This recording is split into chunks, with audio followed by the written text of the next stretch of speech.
Zombie here. It's fucking Halloween! Finally! I unfortunately happen to live down under where we don't really have Halloween, so I can only dream of a pumpkin-filled world. Halloween is still my favourite time of year. I adore all things freaky, gross, macabre, and, of course, horror.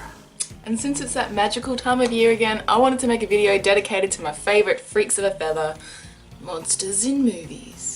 So here are some of my personal favourites. For a bit of variety, I've left out classics like Dracula, Godzilla, so some more of the unknown freaks are going to be filling up this list. Also, this list is entirely subjective, so the monsters in this video are my own personal favourites. Afterwards, let me know what ghouls and freaks tickle your fancy in the comments. I'd love to hear. So, without any further ado, number 10 is Pennywise. Beep, beep, Richie. Number 10 is more or less an obvious one because Tim Curry can do no wrong. In whatever shape or form, he had to be on this list. Stephen King's It is probably his most famous story, and for good reason. It's one of the weirdest and coolest. It's fairly low on the list because, through no fault of anything particular, it just hasn't really aged well and personally never scared me in the least. I adore the movie though, and the creature, being an alien thing that comes out and feasts on children every 30 years by manifesting itself into their biggest fears. I think that's a genuinely cool idea, and I'm really keen to see what new ideas the remake can bring to it. As long as it's good. Tim Curry, I miss you and your fabulousness. Number 9 is The Unicorn.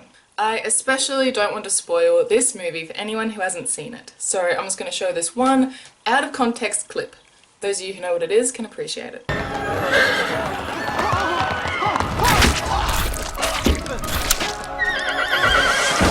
Number 8 is Sam from Trick or Treat. I didn't realise for a while, but there are a lot of horror fans who actually don't like this movie. I don't really see it. I actually adore it. It has just the right amount of everything: trickery, candy, freakiness and frights. Maybe it's because I adore films that try new things and deviate away from the classic slasher story. It's comprised of a series of little events that happen on this one particular Halloween. And I really like that idea. You don't have to focus on just one thing. All the stories are unique in their own way and cool in their own way, so I like it. I revisit it every Halloween. However, the cherry on top of this film is the mysterious little fellow, Sam. He has a presence throughout the film as a sort of watcher over Halloween traditions, and he's so cute. It's revealed at the end that he's kind of a Halloween pumpkin monster, and I think that's in its own way perfect and cute.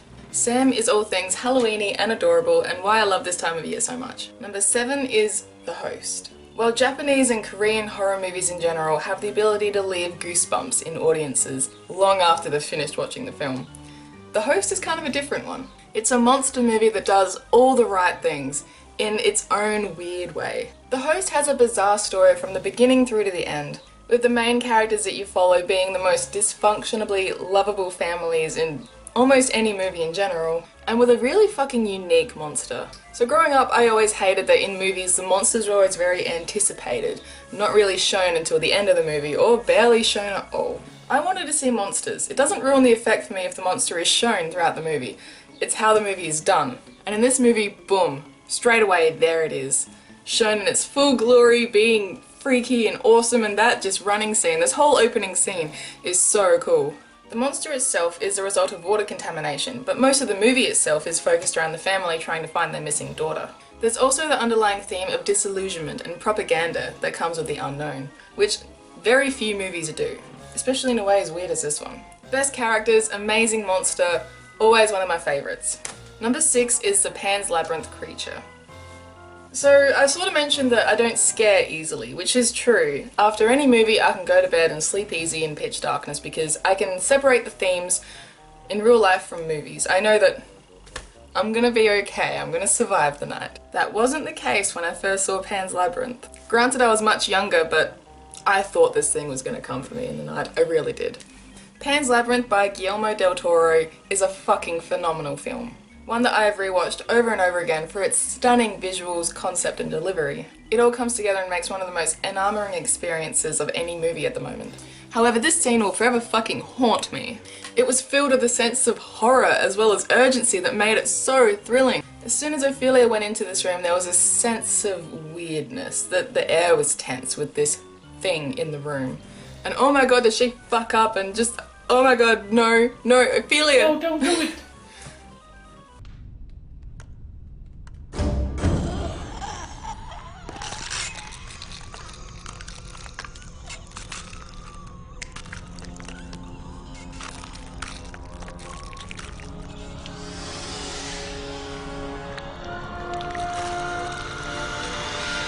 fucking run! Number 5 is The Thing. This thing is perfect, perfectly named, perfectly freaky, perfectly fucking... what the fuck? This monster actually succeeds in making me feel really uncomfortable because you don't know who it is, where it is, what it is. It's a situation I would definitely not want to find myself in. And I think a lot of that stems from the beginning with the dogs. Not the dog! People can suffer all they want, but leave the dogs out of it, you thing. John Carpenter's story of the most alien-esque encounter in the isolation of the Arctic is a really good story and a really effective horror story. It's a great movie with great practical effects, something I've always very much appreciated in movies. In professionalism and in bizarre detail, this thing looks amazing. It's one of the most creative looking monsters in any movie. The remake, don't even go there. So number 4 is Krampus.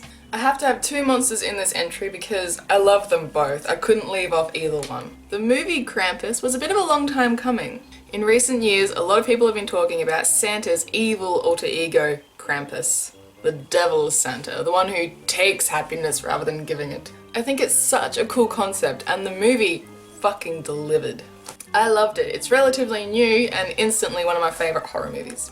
So many things work. It has an amazing cast, even David Koechner. If you want to know why I love him, watch Cheap Thrills. And the little kid is the voice of Greg from Over the Garden Wall. I hope he becomes so famous. He's so cute and so good. But the actual Krampus himself, so awesome, so well done. He looks genuinely freaky. Pretty much exactly how I pictured, hooves and all. And with his short screen time, he also shows a great deal of personality. The other monster I have to mention is one of his main minions, the Jack-in-the-Box thing. The Jack-in-the-Box that fucking eats people. It starts out puny and then when you see it again, it's huge. It's full of people. I love it. I don't know why I love Jack-in-the-Box monsters. The boss fight from Donkey Kong when you're Tiny Kong, that thing was always my favourite, even though it's really fucking challenging. But obviously the main thing that moistened my Christmas stocking about this movie was the practical effects. All the monsters are done with makeup and costumes and they look absolutely amazing. I can rant about it for a long time, but I'm not going to. Just horror fans, put this on top of your Christmas list. It's a good fucking movie. Number 3 is my babe, Killer Clowns from Outer Space. There's even a story for this one. A little while ago I moved to university. I was all alone in the big city. Fucking hated it. And I stumbled upon this lone little movie rental shop, which barely exists anymore, and I found this fucking movie. I fell in love. The 80s as fuck music, the cheesily written story, and the clowns themselves. They're aliens basically. Are our clowns based on them, or do they look like that because of our clowns? Who knows, they've got some killing to do. They're so amazing, and as gooby as they look in their costumes, they really fucking work. Especially the laughs, they are perfect. They're just the right amount of campiness, but actually rather unnerving, which is cool. It actually has a scene that rather makes me uncomfortable too, which is rare, especially considering it's such a cheesy movie, but this scene, just think about it. It's the one time that a clown actually addresses a person. They obviously can't talk, so it does it through person ventriloquism. And what it says is actually really unnerving. How often is it in a movie where they just straight out say that? Don't worry, Dave. All we want to do is kill you. Very rare. Usually they'll dance around the idea and cause mayhem, but in this one, all we want to do is kill you. Please don't. I love the campiness and the awesomeness and the clowns. I just love this fucking movie so much. They have unique clown killing methods which they kept to throughout the whole movie. Everything is clowny. I fucking love it. If you haven't seen it, check it out. It's such a fun movie and definitely one of my favourites. Number 2 is Brundlefly. Jeff Goldblum. I don't actually find him attractive, just fascinating, and I can't help but adore him. And this movie is my absolute favourite with him in it. What do you think of Fly? Am I becoming a 185-pound fly? For the sex icon that he was back in the day, the fact that he took on this movie is actually very admirable. It's one of the most body gore, twisted fucking transformation films around today. It's based on a classic with Vincent Price. But with the amazing new abilities and practical and special effects, it really comes to life with a lot more character in the remake, so I'll go to that one. Rewatching this movie recently, I forgot how tragic it is. I actually cried real tears at the end. I couldn't help it. I felt awful. He had so much going for him and he was about to sell one of the greatest inventions ever invented, and just that fucking fly. We hadn't even been properly introduced. It's so sickeningly sad and gorgeous. I love it. David Cronenberg, this is the second time I've mentioned him on this channel already, and for good reason. He really knows how to make a gross film. I love this movie to bits, but why does it have to get me in the feels so much? I know it's a bit spoilery, but just look at this for a minute. No, I can't.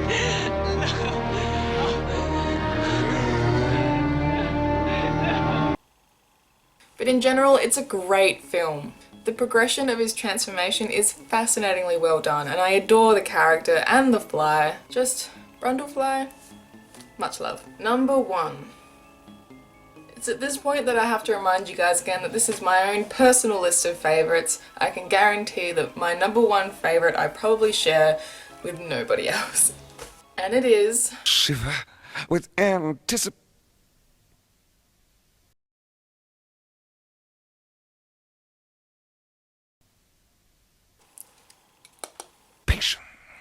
It's Aylmer from Brain Damage. If you haven't seen this movie, go watch it. I first discovered this movie on Valentine's Day this year. While everyone else was off getting laid, whatever they do on Valentine's Day, I was in bed watching this movie with one of my best friends and fell in love. This movie is hands down one of the most hilarious and amazing horror movies ever.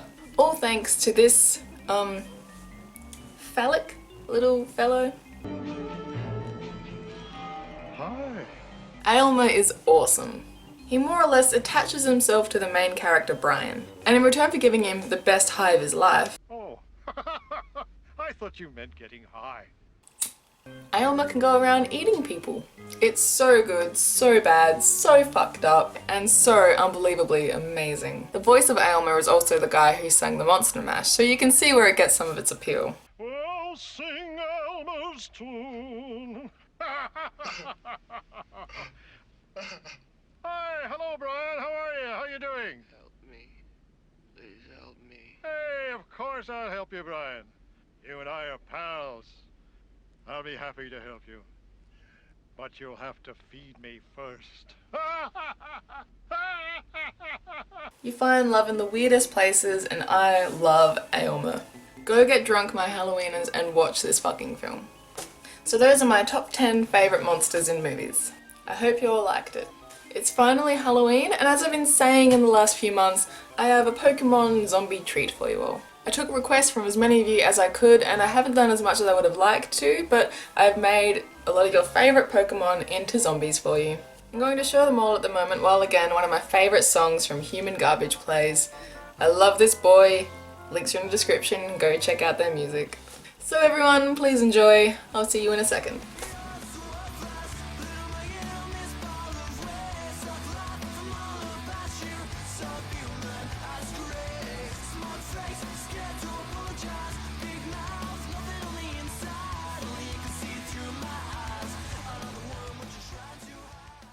So once again everyone, happy fucking Halloween. Thank you so much for watching. It's Halloween, my personal favourite time of year. I'm going to go get drunk. Feel free to join me. I love you all. Mwah. Bye!